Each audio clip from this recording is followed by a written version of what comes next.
tarde, boa noite para todos, sejam todos muito bem-vindos. Alejandro Feijes os saluda, sou coordenador da Comunidade Internacional de Coaching. Ante tudo, pido desculpas pelo meu português, vou fazer o melhor possível para que vocês possam entender. Quero dar as boas-vindas para esse novo webinar, hoje com João Luís Cortés, trainer pela ICC no Brasil. A palestra de hoje é obtendo o máximo dos teus clientes de coaching como Enneagrama. Enneagrama é uma ferramenta muito útil e poderosa para os coaches e para conhecer mais de seus clientes.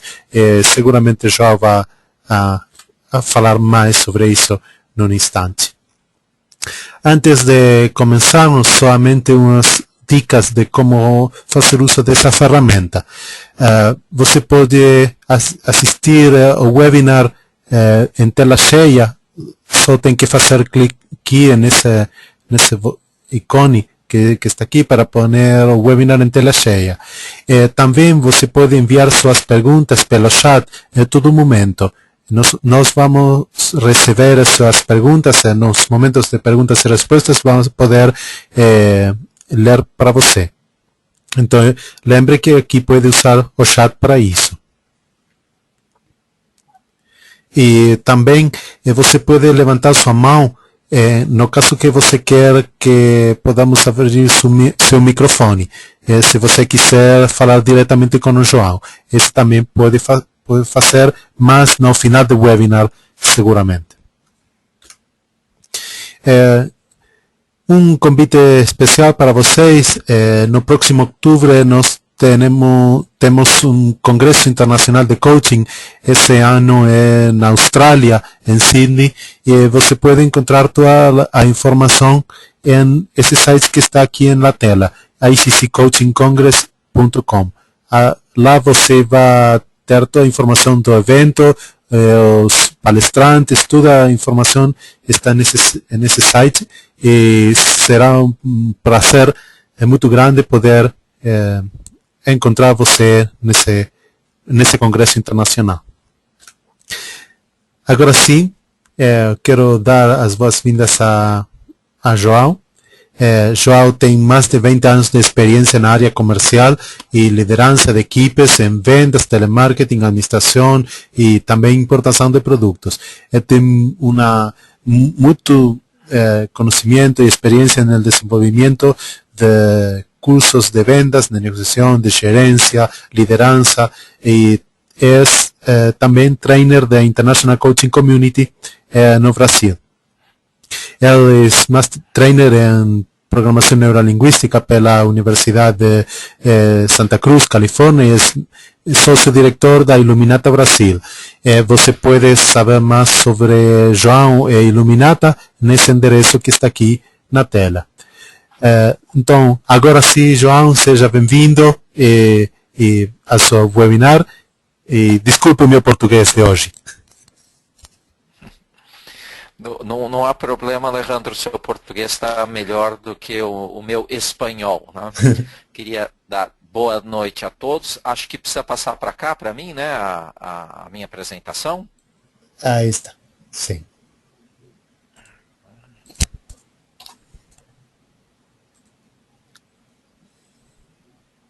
Ok.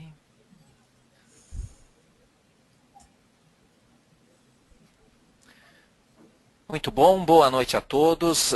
Agradeço aí a presença de todos para esse tema, que nós teremos aproximadamente 1 hora para estar conversando, que é obtendo o máximo dos seus clientes de coaching com o Enneagrama.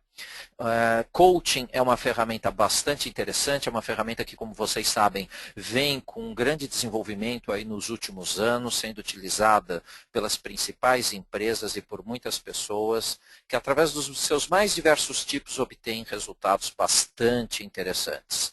E o Enneagrama é um conhecimento milenar, ele já vem de mais de 4.000 anos, que associado ao coaching consegue potencializar, consegue fazer com que o teu coaching seja mais eficiente, melhor ainda e principalmente mais profundo. Mas antes de qualquer coisa, antes da gente começar a falar disso, eu gostaria de um pouco conhecer um pouco você, qual é o seu perfil. E dentro disso, eu gostaria de fazer aí uma pergunta com 3 possibilidades de resposta que aparecem aí já na tela do teu computador. A primeira possibilidade de resposta é: você trabalha com coaching, eu trabalho com coaching. Ou a segunda possibilidade é: eu sou certificado em coaching, fiz uma formação em coaching, porém não trabalho com coaching, não tenho uma experiência muito grande com coaching. E por último, assinale essa alternativa se você não trabalha com coaching e tampouco é certificado nessa ferramenta. Alejandro, pode colocar aí o pool para os participantes. Sim, João, já está na tela. Só tem que fazer clique na opção que você quiser. Só um instante mais. Vamos compartilhar os resultados. Ok.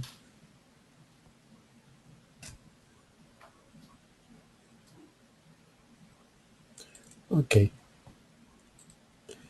João, já temos os resultados.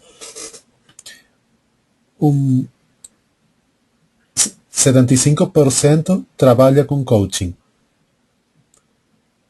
13% é certificado, mas não trabalha ainda. E outro 13% não trabalha nem é certificado. Ok, obrigado, Alejandro. Então, esse webinar é bastante interessante porque nós vamos trabalhar um pouco com o perfil daquelas pessoas que sim trabalham com coaching, aquelas que não trabalham nem são certificadas. Eu acho que é um bom momento para terem um pouco de informação a mais sobre o que é coaching, quais são as possibilidades que essa ferramenta atinge. Nós, quando trabalhamos com coaching, nós, quando temos sessões de coaching, há processos, não sei se isso acontece com você, mas é muito comum de acontecer, há processos em que vão muito bem, dá até satisfação, não é verdade? É aquele cliente que todos nós gostaríamos de ter, os resultados são bons, o processo se desenvolve e dá gosto ver o final com o cliente atingindo seus objetivos, tendo mudança significativa, seja na sua vida, no seu desenvolvimento pessoal, no seu perfil. Há outros processos, eu conversando com vários coaches, isso acontece com todos a partir de uma determinada experiência, que as coisas parecem que não andam tão bem assim. São processos um pouco mais desafiadores para nós coaches, são processos onde, por exemplo, há clientes que a cada sessão aparecem com um objetivo diferente. Ele muda a cada sessão ou muda constantemente. Depois de alguns meses de processo de coaching, vários já foram o objetivo e é comum o cliente falar: mas se eu não trabalhar isso, não adianta eu trabalhar aquilo, eu tenho agora que ver isso. Só que o isso ele está colocando nessa sessão, aquilo ele colocou na sessão anterior. E o que ele colocou como meta na sessão anterior era o mais importante para ele. Ou, de repente, um cliente que acaba não fazendo as tarefas. Ele sempre se esquece e a impressão que nós temos é que ele não tem comprometimento com o processo. Como lidar com clientes como esse? Ou clientes que ficam focando muito no que eles não têm, não naquilo que eles têm. Ou mesmo um cliente que opera baseado no medo e ele tem medo de tomar qualquer decisão, então ele planeja, pensa muito, ele quer ter todos os dados, toda a segurança possível e acaba fazendo com que as coisas na vida dele sejam muito morosas ou que as coisas na vida dele acabam não acontecendo. Você já teve clientes nessas situações ou em outras situações que parecia que o processo não andava e por mais que você trabalhasse comportamentos, trabalhasse tarefas com esse cliente, havia até algumas mudanças, porém essas mudanças não eram sustentáveis. Ele, por 1, 2, 3 semanas, parecia que estava num caminho de alteração dentro dos objetivos dele, então do que nós até poderíamos considerar um caminho de melhora, e depois ele retrocede ou ao que era antes, ou perde muito do que ele tinha mudado. Quando esse tipo de situação acontece, é interessante para nós questionarmos um pouco o nosso coaching. Até que ponto nós estamos trabalhando via comportamentos ou via capacidades, recursos, na profundidade que o processo merece. Nós, quando vamos atuar, nós podemos estar atuando como coaches baseados em comportamentos. O que o meu cliente faz? E o comportamento dele será o tema ou o foco principal do processo. Isso é interessante. Muitas vezes mudar comportamento muda as pessoas. Em algumas situações, em alguns momentos, nós podemos até dizer que nós somos aquilo que nós fazemos, mas só mudar o comportamento, por vezes, não é suficiente para mudanças significativas e sustentáveis. Nós dizemos, então, que entra aí um segundo nível do coaching, que é o coaching que não atua apenas com os comportamentos, mas atua também com as capacidades, com os recursos que os coaches têm. Ou seja, eu não só olho o que ele faz, mas eu também olho as competências que ele tem que ter para fazer aquilo que ele faz. E aí eu já começo a atuar em cima de recursos, de capacidades, do que ele tem e precisa e do que ele precisa, mas não tem. E não adianta eu trabalhar um comportamento se ele não, o meu cliente, o meu coach não tem condição de fazer isso. Porém, isso ainda mantém o coaching num determinado nível. Se nós queremos aprofundar esse nível, eu tenho que partir para crenças e valores. Então, suponhamos que eu tenho um cliente que seja uma pessoa que gostaria muito de aprender a falar inglês. E ele não consegue falar inglês. Ele já foi em várias escolas, ele já teve vários professores, mas o comportamento dele é quando ele está na frente de alguém que é um fluente, uma pessoa que fala fluente, ou um americano, um inglês, ou quando ele viaja, principalmente a trabalho, ele trava e não consegue falar. Nós podemos fazer várias coisas aqui em termos de comportamento, mas não havendo mudança, talvez nós tenhamos que avaliar a capacidade dele. Como eu disse no caso desse nosso cliente, ele tem o conhecimento, ele tem a capacidade. Ele já terminou cursos de alto nível e mesmo assim ele não fala. Então aí não é uma questão de capacidade, mas provavelmente é uma questão de crenças, sendo que aqui nós consideramos crenças aquilo que eu acredito.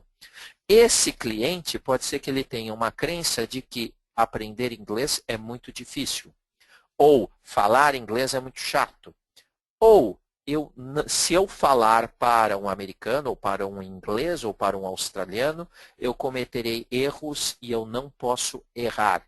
Ele irá perceber que eu erro quando falo. E a partir daí, como eu não quero demonstrar que eu erro, eu não falo. Então, aí é o que eu acredito que está determinando. E o coaching terá que trabalhar em cima desse nível de crenças.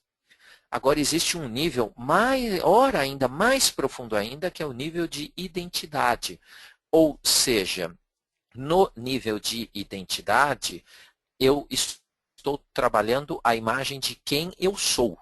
E, dependendo de quem eu acredito que eu sou, a imagem que eu tenho de mim mesmo num determinado papel, num determinado momento da vida, fará com que eu exerça ou não as capacidades, venha adquirir ou não capacidades e tenha os comportamentos que eu tenho.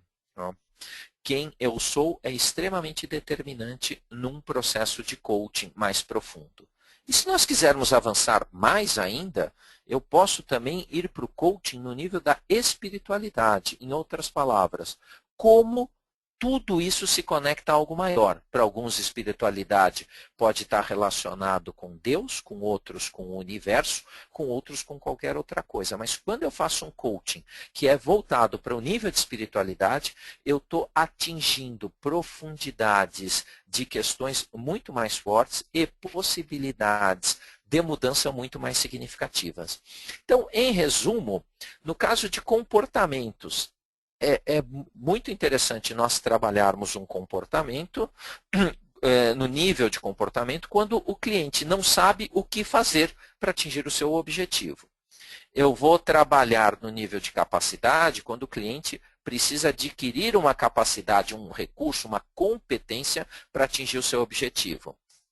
Já eu vou trabalhar no nível de crenças quando o cliente pensa que aquele objetivo não é importante, ou ele pensa que ele não é capaz, ou ele pensa que não conseguirá, não tem recursos, enfim. Aí são crenças que influenciam, limitam a possibilidade do cliente atingir aquele objetivo. Já no caso de identidade, eu vou trabalhar quando o cliente não percebe as questões que envolvem aquele objetivo como sendo ele. Ele acredita simplesmente que não é ele. Aqui no nível de identidade, também é o nível onde nós trabalhamos a missão de vida do nosso cliente. Onde entende-se por missão o seu legado, aquilo que você deixará quando não estiver aqui. E por último, nós trabalhamos o nível espiritualidade de forma que o objetivo se conecte a algo muito maior. Saber que nível eu vou trabalhar no coaching é extremamente importante, porque muitas vezes nós temos uma questão de crença ou uma questão de identidade e nós ficamos trabalhando comportamento. Da mesma forma, às vezes eu tenho uma questão de crença que só vai ser alterada quando eu atingir o nível espiritual do cliente. Bom, além disso, muitos dos nossos processos, eles são inconscientes.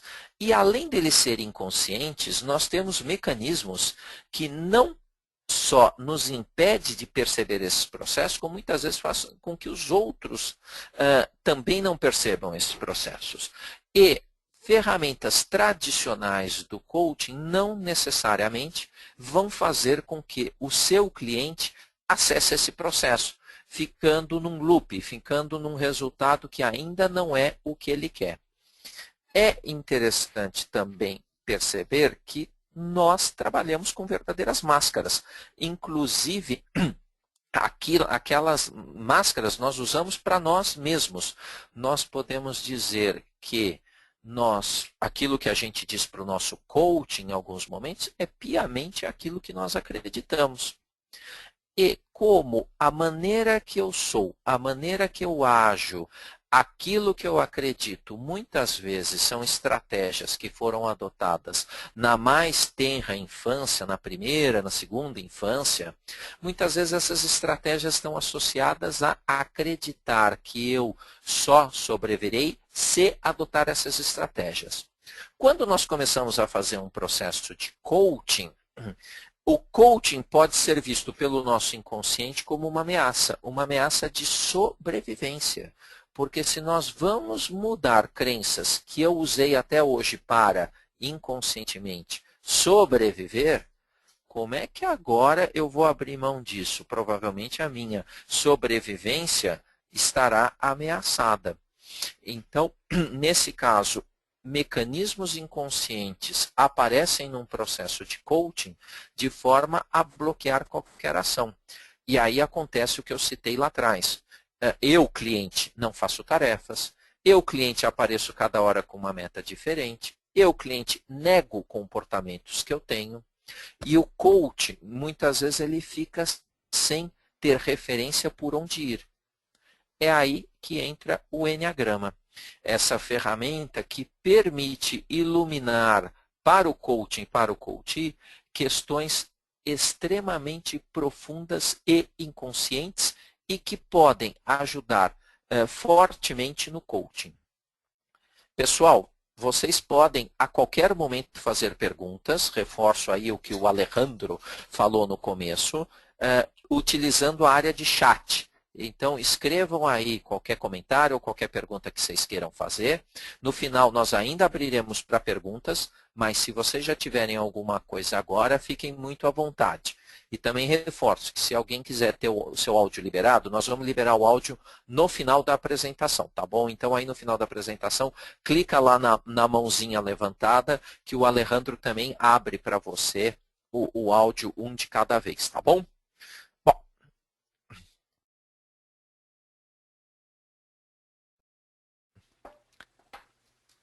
E o que é o Enneagrama? Do que se trata essa ferramenta e como é que eu posso colocá-la junto com o coaching? Bom, o Enneagrama ele é um mapa do autoconhecimento, tá?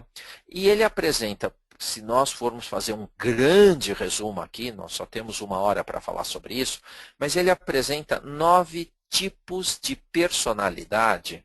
E o que eu particularmente considero muito interessante no Enneagrama é que ele não só faz um mapa da personalidade, um mapa do conhecimento, mas ele também apresenta caminhos de desenvolvimento pessoal, caminhos de evolução para cada um desses 9 tipos principais. Mas o Enneagrama, ele é muito mais do que simplesmente uma ferramenta que te apresenta 9 tipos de personalidade, porque cada tipo tem variações. Primeiro que nós não somos um tipo, nós não ficamos restritos a ele, nós navegamos pelos 9 tipos. Mas, por uma questão de hábito, por uma questão de resultados obtidos, nós, a partir de um determinado momento, nós acabamos dando preferência a alguns, para não dizer a um dos tipos.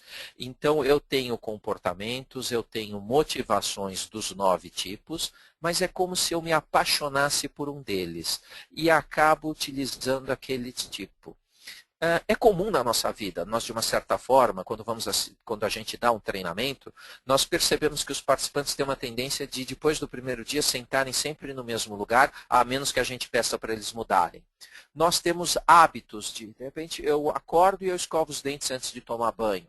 Para outras pessoas é o contrário. Isso são alguns exemplos um pouco coloquiais, mas nós acabamos impregnando a nossa vida numa série de hábitos. E nós também podemos nos habituar a determinados pensamentos. Nós podemos nos habituar a determinadas crenças. E o que é muito interessante no Enneagrama é que ele não mapeia comportamento. Ele mapeia os motivadores, o que me motiva a ter aquele comportamento. E a partir desses 9 tipos, nós temos também o que nós chamamos dos subtipos, que são 3 para cada tipo, ou seja, nós acabamos tendo 27 subtipos. E cada tipo tem as suas asas, tem as suas flechas, indo para uma infinidade de possibilidades de personalidade. E que também são influenciadas por sexo, por idade, por cultura, por religião, enfim, por uma série de coisas, dando aí bilhões de possibilidades. Mas todas começando com 9 tipos principais, que eu diria assim, que são 9 resumos da personalidade, mas tratados no Enneagrama com uma enorme profundidade. O Enneagrama hoje, ele é usado no mundo inteiro, inclusive por empresas e por pessoas, e com grande sucesso, por ser ao mesmo tempo que profundo, uma ferramenta extremamente prática. Tá?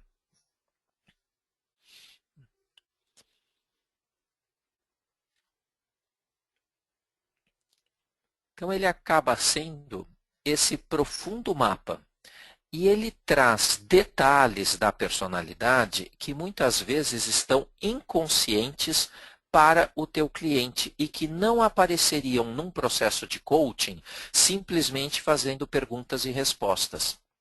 É interessante quando a gente passa o texto do tipo preferido de uma determinada pessoa, com os motivadores, por que ela faz o que faz, por que ela sente as emoções que sente, por que ela tem os pensamentos que tem. É muito comum o cliente voltar na sessão seguinte e falar como é que pode um texto falar tão bem de mim? Sou eu nesse texto. Eu já tive cliente que, ao voltar da leitura ou do contato com o Enneagrama, comentou, poxa, está escrito aí coisas que para mim eram extremamente íntimas minhas. Eu não pensei que isso pudesse ser um perfil, um padrão de personalidade. Olha o ganho, olha como isso pode acelerar um processo de coaching. Todos esses insights que o coach teria muita dificuldade em proporcionar ao seu coach. Então, da mesma forma que nós temos um DISC, nós temos um MBTI, até uma própria avaliação 360 graus, o Life e tantos outras ferramentas de mapeamento de comportamentos, nós temos também o Enneagrama, mas o Enneagrama ele vai na sua motivação. Ele acaba indo nas suas crenças e de uma forma extremamente precisa, de uma forma bastante interessante que faz com que o coaching tenha aí bastante ganho. E como eu disse no início, ele também acaba apresentando possibilidades, caminhos, propostas de caminho de desenvolvimento pessoal.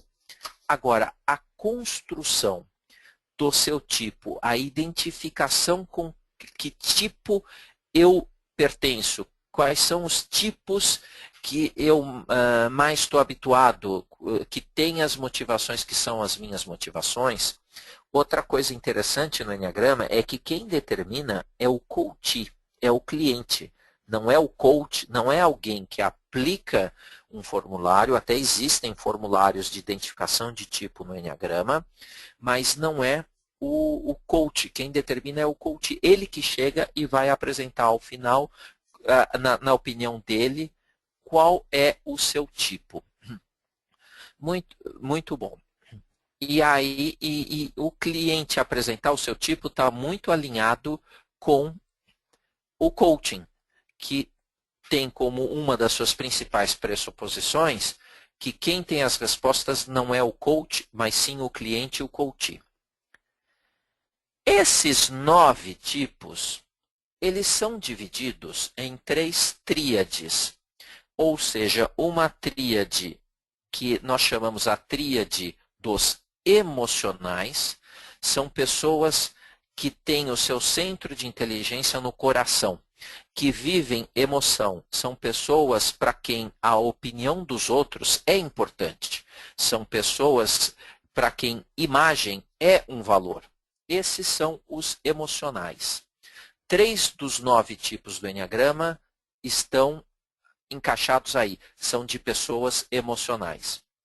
Nós temos uma outra tríade que são as dos mentais. São aquelas pessoas que percebem o mundo e o processam por pensamentos. Utilizam muito a cabeça ao invés do coração. São as pessoas que gostam muito do raciocínio lógico. E, finalmente, a última tríade é a tríade dos instintivos, que nós costumamos dizer que eles agem pela barriga. São aquelas pessoas que, quando percebem, já fizeram. Quando percebem, já tiveram a reação. Depois é que elas vão pensar, nossa, o que eu fiz? Que pode ter sido bom, pode ter sido útil naquele momento, como pode ter sido ruim. Mas o instintivo, quando provocado, quando cutucado, ou quando percebe que algo não está correto, quando ele percebe que algo não é justo, uma injustiça está sendo praticada, ele reage rapidamente sem pensar. Vamos pensar num exemplo. Imagine que você está na rua, numa ladeira, e você está observando uma van escolar, uma perua de escola, cheia de crianças nessa perua. O motorista para, puxa o breque de mão e sai da van para ir buscar uma criança na calçada. Só que ele não percebeu que ele não puxou esse breque de mão como deveria. E essa van lentamente começa a descer ladeira abaixo, com todas as crianças lá dentro. Uma pessoa que opera pelo centro de inteligência mental, nesse momento, irá pensar, olha, a van está descendo. O motorista não brecou direito essa van. As crianças vão se machucar. O que eu posso fazer? Claro que ele pensa tudo isso que eu falei em alguns segundos, ele pensa numa fração de segundo. Ele pensa muito rápido. Eu estou falando um pouco mais devagar do que o meu normal, porque há pessoas que não dominam bem o português assistindo esse webinar e pediram que nós falássemos um pouco mais devagar. Mas, normalmente, esse pensamento é muito rápido. Esse pensamento é bastante acelerado. Já os emocionais, ao verem a mesma cena, vão sentir: meu Deus do céu, as crianças vão se machucar, essa perua está descendo, que desastre que vai acontecer. E por último, os instintivos, eles nem pensam, nem sentem. Eles reagem. Eles rapidamente entram dentro da van e puxam o breque de mão, travando a perua. Eu não estou aqui falando que os mentais também não entrariam e puxariam o breque de mão, só que eles pensariam antes. Da mesma forma, os emocionais, eles também pode ser que eles fizessem algo, mas eles iam sentir a emoção fortemente para poder agir. E os instintivos não. Então agora, nós vamos para a segunda pergunta deste nosso webinar, que é o seguinte. A nossa pergunta é: dentro dos 3 centros do Enneagrama, mental, que usa a cabeça, emocional, que sente pelo coração, ou instintivo, que é corpo, na tua opinião, se você tivesse que responder, se tivesse que dar um palpite, qual é o teu centro preferido? Em que tríade você está? Na mental, na emocional ou na instintiva? Alejandro, é com você. Obrigado, João. Já está ativada a pesquisa. Você pode enviar sua resposta fazendo clique na opção que você considere. Só um instante mais.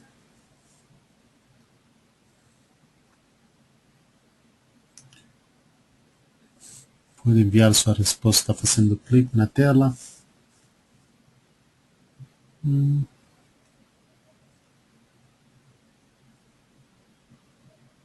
Ok. O João tem aqui 61% de mental. 61% das respostas foram mental. 22% são emocional. E 17% instintivo.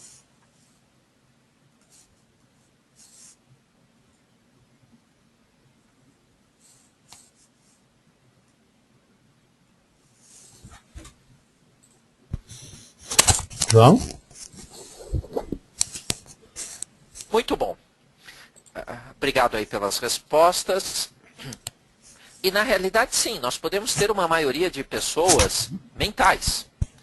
Como também podemos ter alguns instintivos ou emocionais, que como nós estamos aqui num webinar, e esse webinar, da forma que ele está sendo apresentado, é uma forma muito mental, talvez tiveram que pensar, foram convidados inconscientemente a pensarem.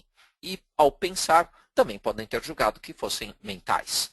Nós vamos caminhar um pouquinho mais sobre isso e vamos fazer essa pergunta novamente um pouco mais avante lá nesse webinar. Agora, como é que isso tudo, mental, emocional e instintivo, pode influenciar no coaching? Eu acho que você já está começando a encontrar a resposta, porque, na verdade, como é que num coaching de um cliente que é mental, você deve trabalhar? O que deve ser diferente quando o cliente é mental? O que muda quando o cliente é emocional? O que muda na tua atuação se o teu cliente é instintivo?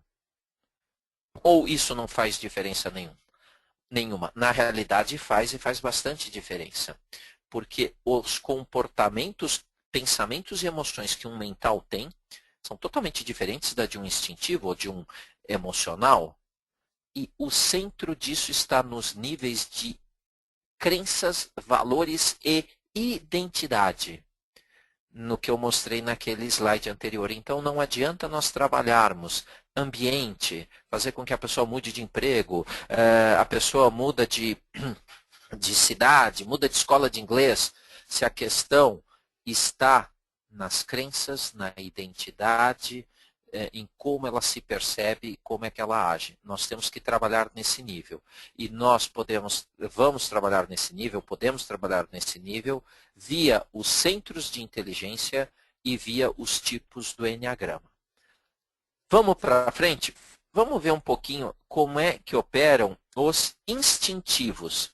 Então, os instintivos, eles são pessoas que percebem a realidade através de sensações e sentidos pelo corpo. É algo que eles sentem e reagem. Muitos dos instintivos acreditam que é uma maneira certa ou justa. Para alguns instintivos, se ele perceber uma injustiça ou se ele perceber que algo está errado, ele reage imediatamente, principalmente ficando com raiva daquilo que não é justo ou daquilo que não é correto. Para ele, o mundo ou tem que ser justo, são um grupo de instintivos, ou tem que estar correto. Aliás, alguns dos instintivos, não são todos, são extremamente eficientes para perceber imperfeições no ambiente onde eles estão. Inclusive, para perceber imperfeições neles mesmos. Eles acabam se cobrando muito. Eles têm uma espécie de bússola interna que mostra para onde eles vão. Eles reagem rapidamente, então eles não precisam de muita explicação. Enquanto os mentais estão pensando o que fazer, ou os emocionais estão sentindo o drama da coisa, os instintivos já agiram. É ótimo ter instintivos por perto, porque é aquela pessoa que, quando tem que resolver alguma coisa, é o instintivo que você manda para resolver. Dessa forma, entrando rapidamente em ação, às vezes até automático. Alguns deles relatam sentir um nó na barriga, um calor no corpo e irritação. Os instintivos, às vezes inconscientemente, reagem pela raiva. É a raiva que é o motivador, o driver deles. Há, claro, dentro dessa raiva, outros motivadores, e essa raiva aparece de forma diferente dependendo do tipo.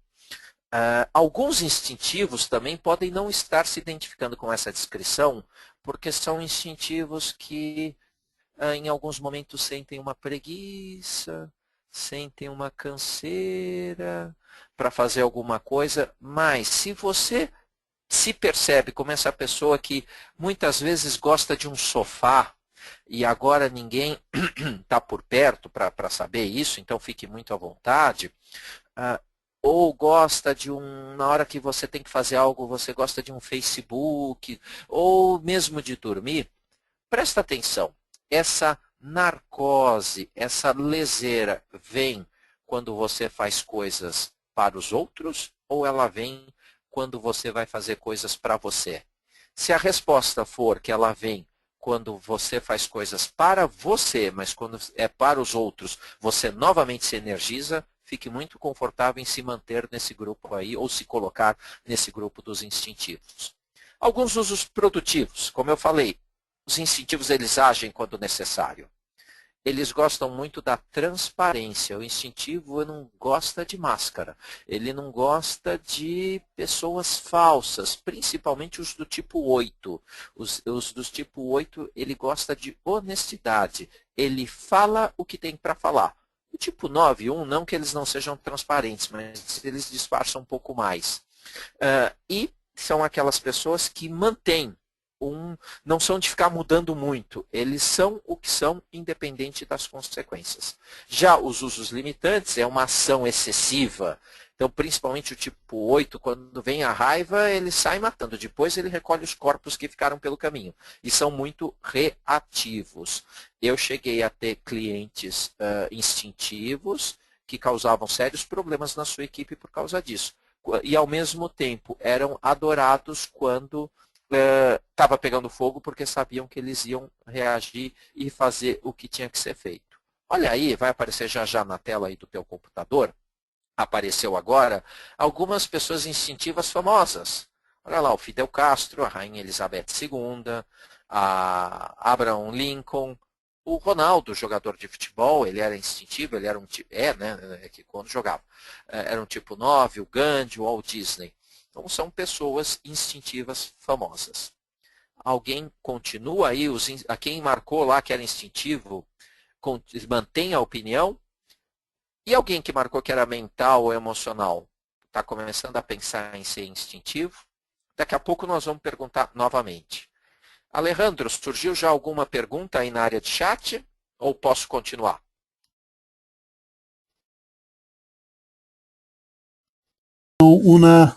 Uma pergunta de Nilson. Pergunta, acho que devo ter esses bloqueios inconscientes. Como vocês identificam isto? Acho que é do princípio do webinar, que você falava sobre bloqueios inconscientes. Tá, eu entendi a primeira parte, eu só não entendi a pergunta em si. Você pode repetir, Alejandro, a Sim. pergunta? Acho que devo ter esses bloqueios inconscientes. Como vocês identificam isto? Como vocês... Ah, ok. Ok, já entendi. É Nilson, né? O nome da pessoa. Tá. Sim. Bom, Nilson. Ok, Nilson. Na realidade, nós começamos a observar, porque vocês já, como coaches, vocês já têm o ouvido treinado para identificar crenças. Então, quando vocês estão numa sessão conversando com um cliente, através do discurso, do que ele fala e também de alguns comportamentos que ele tem, já são indícios de crenças. No Enneagrama, nós passamos a adquirir essa competência que os coaches já têm, mas de forma a identificar as crenças que cada tipo do Enneagrama tem. Muito bom. E a partir da identificação dessas crenças, nós já começamos a ter suspeitas de quais são os tipos preferidos. É nessa fase que nós passamos para o cliente leituras de alguns tipos que possivelmente são os preferidos dele, para que ele leia. Aí já, através dessas leituras, que são esses mapas da personalidade, a pessoa já traz na sessão seguinte uma série de coisas que pode até não ter aparecido, mas que são possíveis bloqueios inconscientes e que vão aparecer. Então, dessa forma é que nós vamos identificando. Uma outra coisa bastante importante, Nilson, é que nós não usamos como guia, preferencialmente, os comportamentos, porque um mesmo comportamento pode ter motivações totalmente diferentes. Então, por exemplo, uma pessoa pode querer juntar dinheiro porque ela tem medo de ficar pobre. Isso é um indício de que ela pode ser um tipo 6. Ela pode querer juntar dinheiro porque ela acredita que juntando dinheiro ela vai ser uma vencedora, ela vai ser admirada pelas outras pessoas, e aí é um tipo 3. Como ela pode querer também juntar dinheiro, porque ela acredita que juntando dinheiro nesse mundo escasso, de oportunidades escassas ou de poucos recursos, ela fica garantida, e aí nesse caso ela é um tipo 5. Enfim, pode haver várias motivações para o mesmo comportamento, que é juntar dinheiro. Então, a gente procura muito mais identificar crenças e motivadores do que comportamentos no processo de coaching. Obrigado aí pela pergunta. Bom, vamos para o nosso segundo tipo, que são os mentais.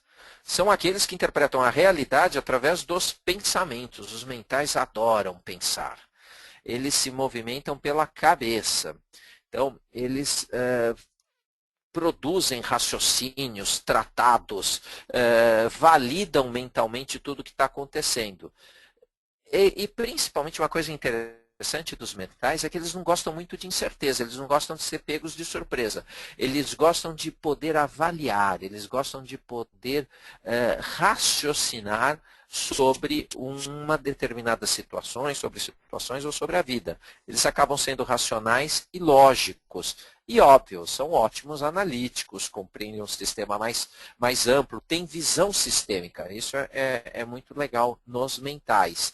Agora, ao contrário dos instintivos, que quando são provocados, quando são reativos, eles ficam preocupados. E o instintivo, se ele opera pela raiva, o mental opera pelo medo. Então, ele vai pensar ao contrário do instintivo, que vai reagir. Claro que chega uma hora que o mental reage também. Chega uma hora que o mental, depois de pensar, ele vai fazer algo. Tá? É importante que isso seja colocado. E essa questão do medo nem sempre é consciente. É muito comum nós conversarmos com um mental, que é o tipo 5, 6 e 7, ele falar, medo? Não opero pelo medo, não. Então eu não sou um mental, está enganado. Porque, volto a dizer, nós no Enneagramas operamos com modelos profundos e muitas vezes inconscientes. Qual é o uso produtivo do mental? E vocês vão ver nas pessoas mentais famosas, é aquele analítico, ele analisa, ele é objetivo.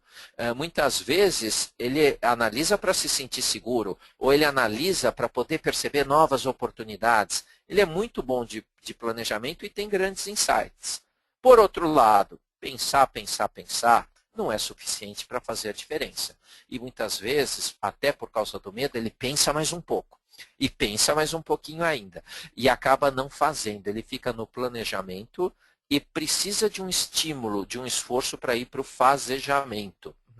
E ele costuma muito projetar, quer dizer, alguns tipos dos mentais, principalmente os 6, gosta muito de falar mal dos outros ou colocar a culpa de uma determinada situação nos outros. Vamos ver um pouquinho alguns mentais famosos. Eu acho que agora, nesses mentais famosos que vão surgir, vocês vão entender melhor o conceito. Olha lá, Sherlock Holmes, o Albert Einstein, o Bill Gates, Steven Spielberg, o Darwin.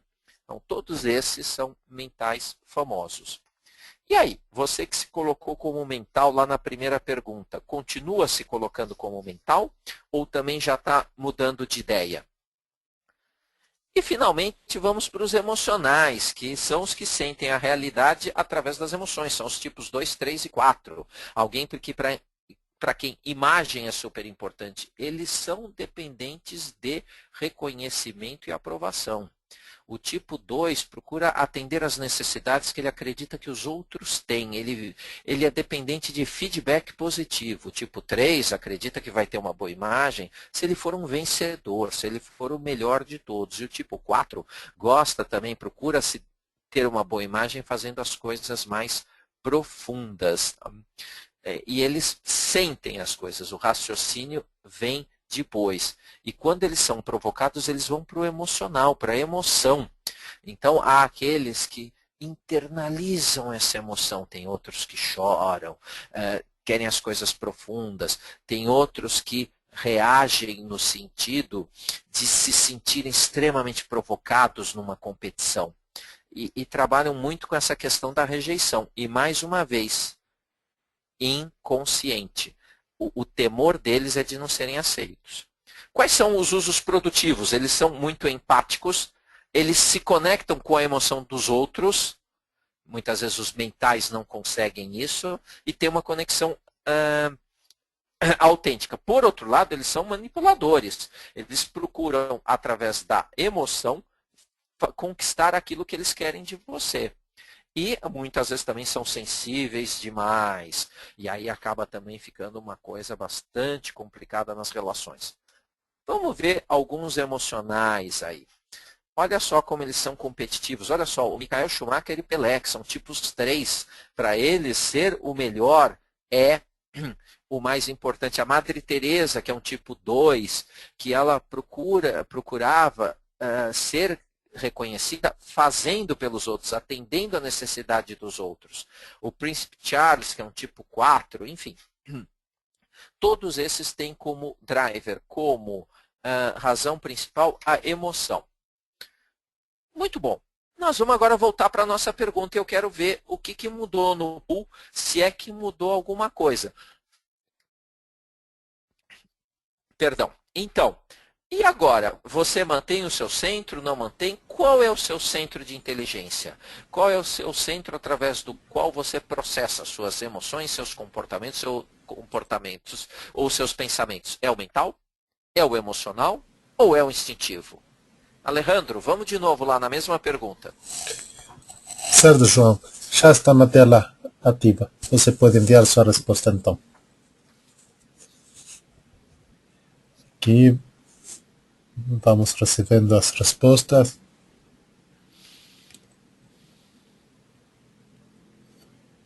Está mudando. Aqui.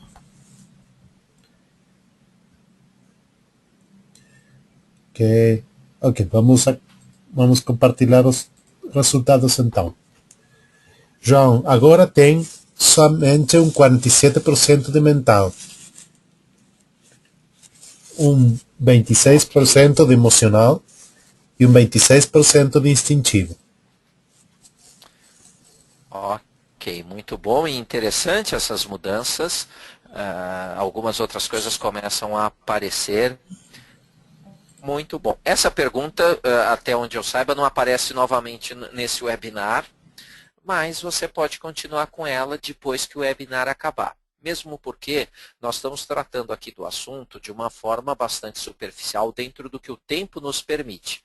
É muito mais para passar para você a ideia, o conceito e como isso influencia no coaching e como fazer um coaching com mais profundidade e que permita resultados mais sustentáveis quando, eventualmente, em algum processo, você pode não estar conseguindo isso. Tá? Esse é o objetivo do webinar.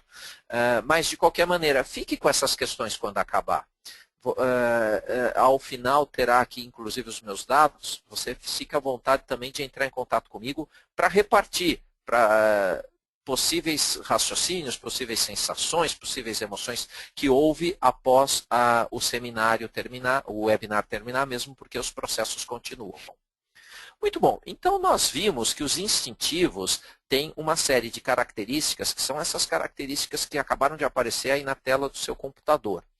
E eu, como coach, como é que deve ser a minha atuação como coach para atuar com um tipo que é instintivo? O que eu devo fazer? O que muda no meu estilo? Também, de uma forma muito rápida, aqui de uma forma superficial, mas olha que interessante, um cliente que é instintivo, ele espera que o coaching gere ações diretas que ele controle, ele espera honestidade e transparência do coach. Então, meus amigos coaches, quando vocês tiverem um cliente instintivo pela frente, sejam o mais transparente possível. Se vocês acharem que o processo não está indo de uma forma que o cliente vai conseguir atingir seu objetivo, digam isso para ele. Sejam transparentes, vocês vão ganhar esse cliente. E ele quer ações, ele não quer tanto papo no processo, ele quer tarefa, ele quer coisa que gere, não resultado, mas ele quer sentir que está acontecendo a diferença. E o coach tem que ser um coach energético. A mudança vai acontecer no nível sensorial. Se for um coach muito tranquilo, muito calmo, o instintivo não tem paciência para isso não.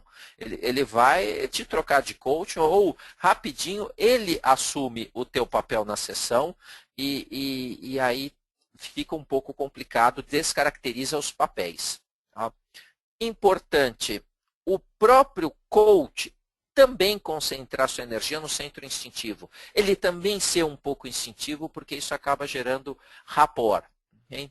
Alguns argumentos que ajudam muito os instintivos ou que capturam a motivação, a atenção do instintivo. E vocês que se perceberam instintivos, ouçam o que eu vou falar, sintam isso, que é eu chegar e falar, isto é correto, ou isto é justo. Justiça, responsabilidade são valores.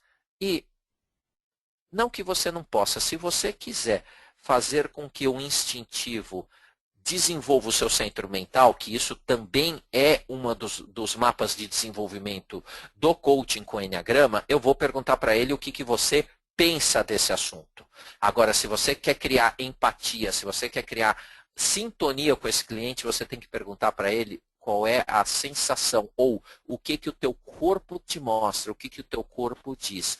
Isso são perguntas que acabam fazendo conexão com um instintivo. Já os mentais estão aí, as características do mental, tá? Agora, apareceu aí na tua tela, ok? Então, são essas características sobre as quais nós já falamos. E como é que um coach deve trabalhar um processo com um mental? Então, o mental, normalmente, ele vai para uma sessão de coaching preocupado se ele fez um bom negócio. Claro, na primeira sessão, no início. Ele quer validar se ele fez a decisão certa. Lembre-se que o mental ele opera pelo medo. Então ele gosta de analisar, ele quer ver se o dinheiro que ele está pagando vai ter retorno, se o tempo que ele está investindo, se esse processo funciona mesmo ou não, então ele vai estar analisando.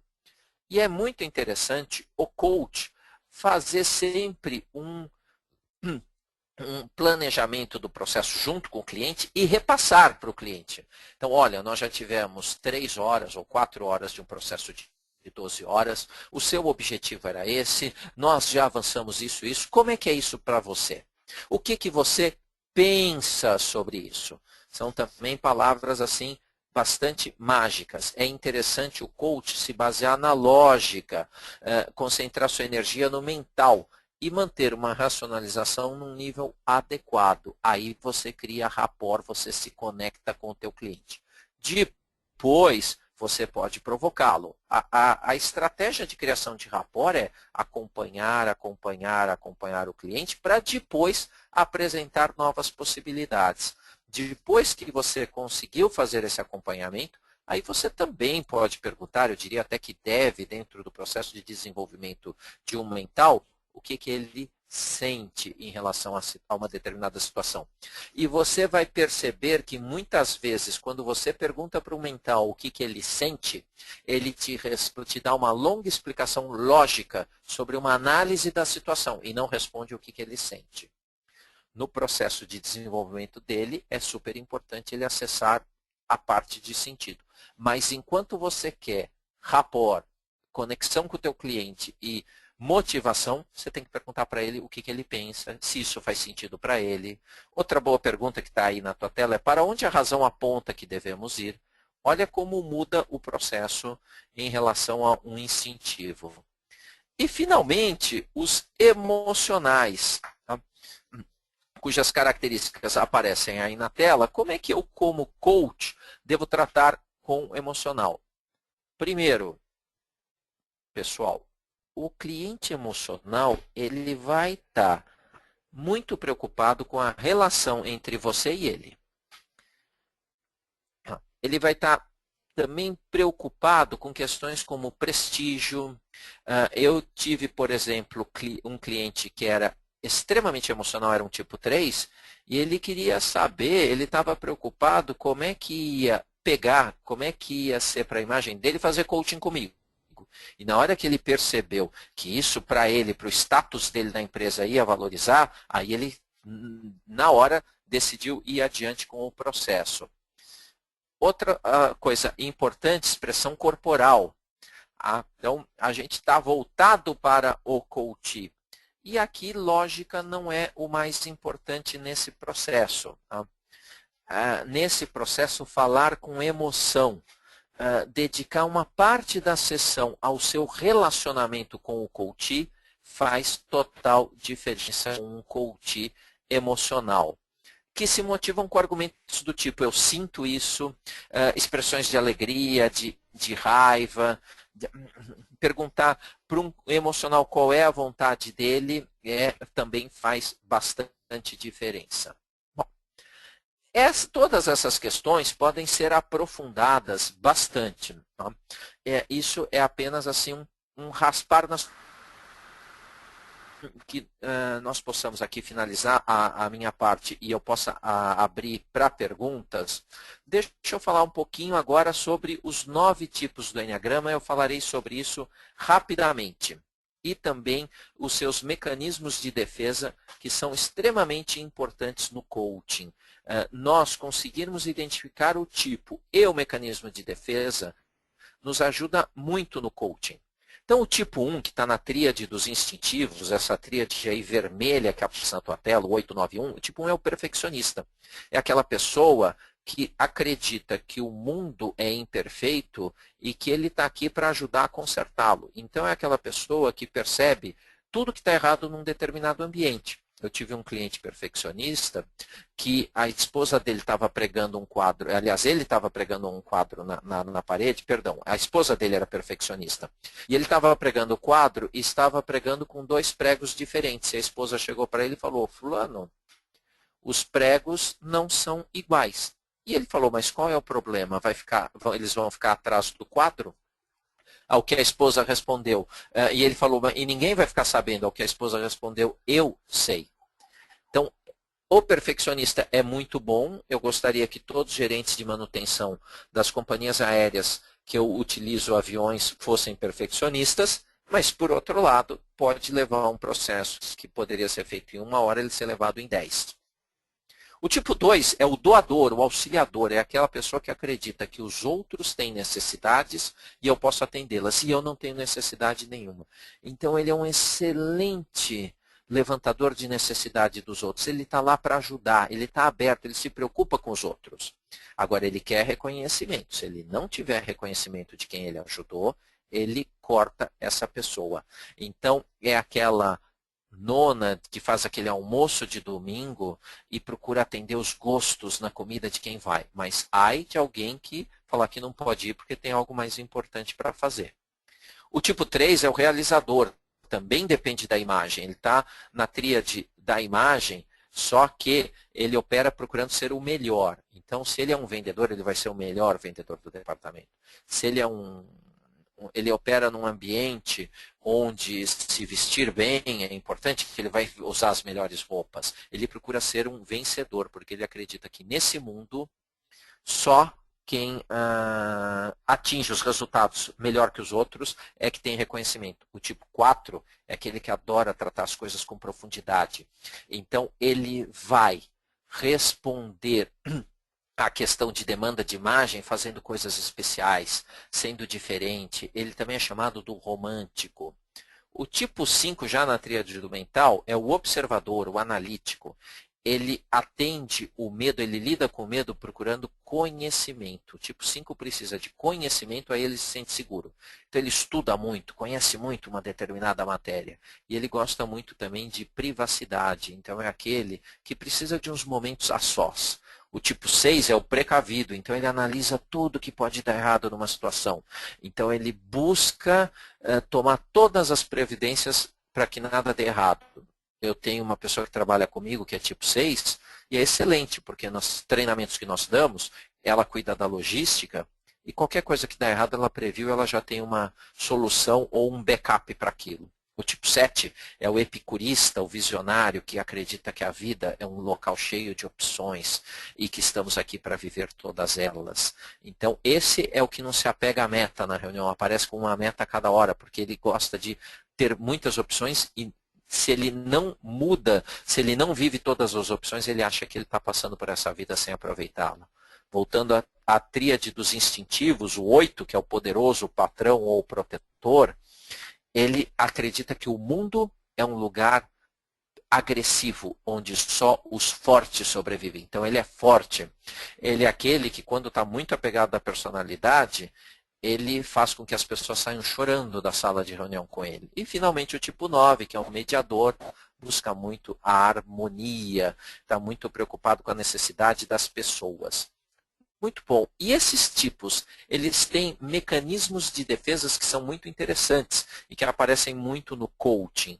Então, o tipo 1, ele gosta de controlar as emoções, ele sente uma raiva, porque alguém está fazendo algo errado, mas ele procura não, ele segura essa raiva. É como um pneu de carro, que você vai dando pressão e o pneu vai inchando, vai aumentando. E ele se controla por causa disso. Só que os outros percebem. Ele acha que os outros não estão percebendo. Isso causa problemas sérios para ele. No trabalho de coaching, nós vamos trabalhar com o tipo 1, de forma que ele perceba que nem tudo precisa estar certo. Aliás, pode ser um erro achar que as coisas não devem ter erros. O tipo 2, ele reprime as próprias necessidades. E no processo é também perceber ele ter contato com o que ele precisa. E ele saber que ele não precisa atender as necessidades dos outros o tempo todo para ser amado. O tipo 3 se identifica com seus resultados. Ele torna-se os resultados que obtém. E da mesma forma, num processo de coaching que envolve desenvolvimento pessoal, nós não vamos fazer com que ele obtenha mais resultados ainda, o que muitos processos fazem com os tipos 3. Isso é simplesmente intensificar a personalidade dele.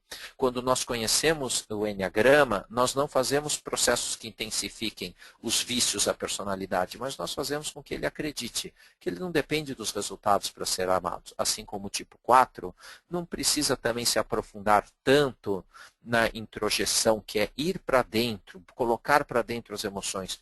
O tipo 5, também através de um processo de coaching com o Enneagrama, ele passa a aprender que ele não vai precisar se isolar tanto dos outros, assim como o tipo 6 aprende a correr riscos de uma forma adequada. O tipo 7 descobre como fazer para que os outros o levem mais a sério e ao invés de ficar racionalizando. O tipo 7 é aquele que chega em casa, a mulher está na cama com outro e ele racionaliza, ele chega e fala, ainda bem, eu já queria me separar dela mesmo.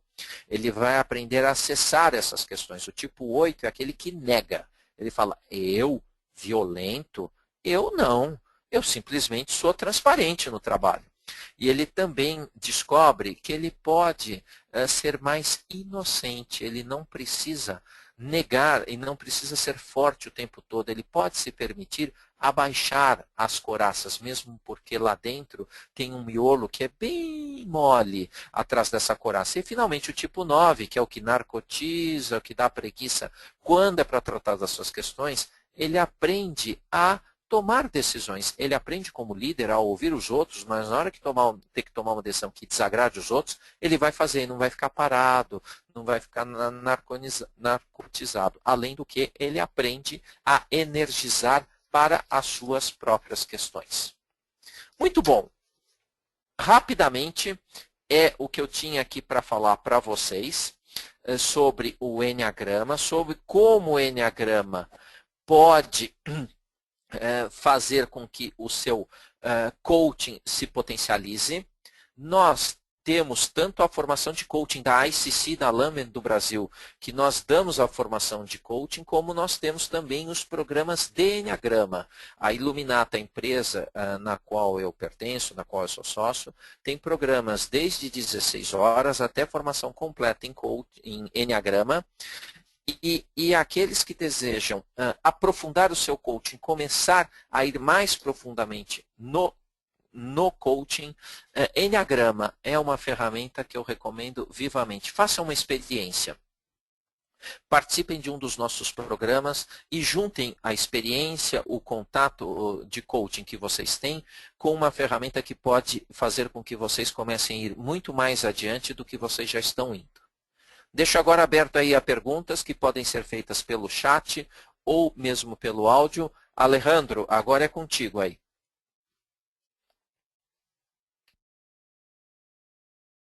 Primeira pergunta de Giovanni, e que ela está perguntando: você poderia falar ou comparar a metodologia da ICC, Coaching com PNL, e o Ennea Coaching? Que ela não conhece ainda a Ennea Coaching.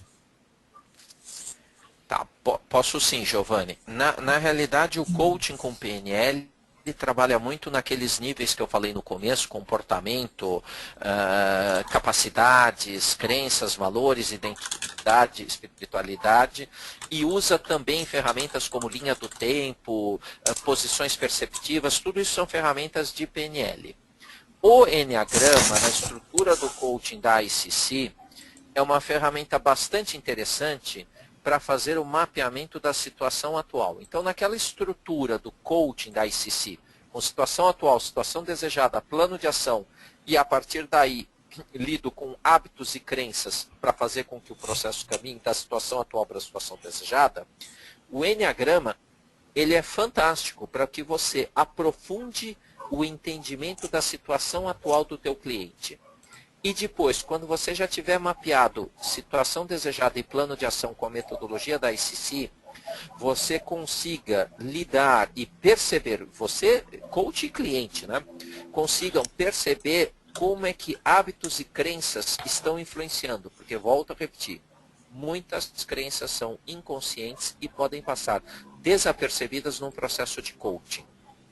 O Enneagrama é algo que permite a identificação dessas crenças e, a partir daí, tornar o processo muito mais eficiente. Alejandro? Sim, João. Outra pergunta de Ricardo. Ricardo fala: o Enneagrama é mais potente do que o DISC? Se é positivo, por quê? Ok. Obrigado pela pergunta, Ricardo. Eu confesso que eu não sou um profundo conhecedor do DISC, eu sou usuário do DISC. Então, eu já desenvolvi alguns programas de coaching com clientes que tinham feito um mapeamento inicial com o DISC. O DISC eu acho uma ferramenta interessante, que te traz também alguns insights que são bastante úteis num processo de coaching. A diferença, na minha opinião, mas confesso a minha experiência limitada em DISC, entre o DISC e o Enneagrama, é que o Enneagrama dá um tratamento muito mais profundo nos motivadores. Então, nessa questão o Enneagrama, aliás, vai com uma profundidade nisso, que eu não conheço outra ferramenta que atue tão profundo de uma forma tão prática. O DISC ele apresenta alguns perfis, aqueles quadrantes, mas o Enneagrama permite, com essas motivações, trabalhar questões que, em sendo alteradas, geram mudanças mais significativas e que também são bem mais tocantes para o coach ao longo do processo. Alejandro? Faço outra pergunta, você não faz treinamentos em Recife? É um convite? Na realidade, nós não temos, mas a Iluminata ela está numa fase de expansão. Temos até conversado também com a própria Lambent, seja a formação em coaching, seja o programa de 16 horas de Enneagrama, ou o próprio Ennea Coaching, que é o Enneagrama em ações de coaching. Nós estamos numa fase aí de buscar parceiros em outras regiões do Brasil que viabilizem esses programas fora aqui da região sudeste. Obrigado, João. Não tem mais perguntas até aqui. Uma mais, sim. Andrea pergunta, o Enneagrama é utilizado logo na primeira sessão? É uma boa pergunta, Andréia. Depende do tema. Então, dependendo do assunto, nós trabalhamos muito com uma sessão inicial para depois nós irmos para a primeira sessão. Então, dependendo do tema, a gente já consegue perceber que sim, é uma questão em que o Enneagrama fará diferença no processo. Nós já apresentamos para o coach ou para o cliente essa possibilidade. Dependendo do tema, não. Às vezes são questões que estão muito voltadas simplesmente a comportamentos. Aí não necessariamente nós utilizamos o Enneagrama. O Enneagrama entra nas questões mais profundas, podendo ou não ser utilizado numa primeira sessão. Alejandro? Agora sim, outra pergunta de Joseph Arançais. Como pode você diferenciar entre um tipo 1 e 3? Perguntando mais. Ok, o tipo 1 é aquele que busca a perfeição. Ele acredita que se as coisas não forem feitas de uma forma bem feita, é melhor não fazer. De uma forma bem feita, não, de uma forma perfeita. O tipo 3 é aquele que vive de acordo com a imagem e quer ser o melhor de todos. Na realidade, nós procuramos buscar o que motiva uma pessoa a fazer o que está fazendo. Uma das formas, existem entrevistas de tipo, essa entrevista dura 1 hora, e nessa entrevista a gente já consegue identificar com bastante precisão, ou pelo menos avançar nas possibilidades. Agora, a resposta final de qual é o tipo que mais motiva um cliente, quem vai dizer é o cliente, não somos nós. Pode ser que o cliente se perceba como um tipo que talvez não faça sentido para a gente. Aí nós vamos pontuar isso com a pessoa. Mas quem dará a resposta final, o meu tipo preferido é o tipo tal, é o cliente. Nós passamos, além da entrevista de tipo e também algumas perguntas direcionadas nossas, nós passamos recomendações de leitura, recomendações de livro, para que a pessoa possa se identificar melhor. Aí na tela do computador de vocês tem o meu e-mail. Aqueles que desejarem receber essas informações, fiquem à vontade. Para mim é um prazer receber e-mail das pessoas que participam do webinar, pedindo sugestões de leitura. Se vocês, inclusive, quiserem, olha, eu tenho uma situação específica assim, que leitura você recomenda? Para mim será um prazer enorme estar recebendo e respondendo os e-mails de vocês. Alejandro?